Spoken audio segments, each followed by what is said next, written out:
Les nouveaux bacheliers seront tous orientés de concert avec les acteurs impliqués. Annonce du ministre de l'Enseignement supérieur au cours d'un point de presse à Saint-Louis.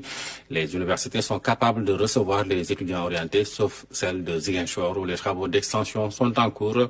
Et tous les problèmes seront réglés cette année, y compris le déficit d'enseignants. Compte rendu de Diana Badia. À Saint-Louis, face à la presse, le ministre de l'Enseignement supérieur a apporté des éclaircissements sur les orientations de nouveaux bacheliers.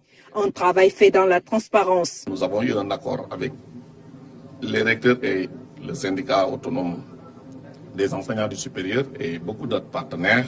Nous avons eu un accord sur le nombre d'étudiants à orienter dans les universités. Ensuite, nous avons passé à une phase pratique et sur cette base, nous avons fait des orientations en respectant les accords.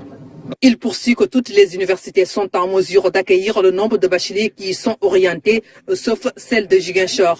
Mais là aussi, l'équation sera résolue au cours de l'année. J'ai dit que toutes les autres universités, on a orienté en deçà des capacités qu'on avait retenues au préalable. Donc sur l'université de Ziguinchor, il y a eu une augmentation d'autour de 10% des capacités antérieures. Nous allons travailler avec eux pour apporter des rectificatifs en termes de mesures d'accompagnement au plan budgétaire, au plan des infrastructures. Ce qu'il faut retenir, que ça ne concernera cette université que cette année. D'ici la fin de l'année, nous aurons finalisé le projet d'extension de cette université qui doublera largement les capacités de cette université. Le renforcement du personnel enseignant est un point qui tient à cœur le chef de l'État.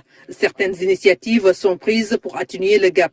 Il s'agit notamment de permettre à des étudiants en master ou en thèse d'effectuer des charges horaires.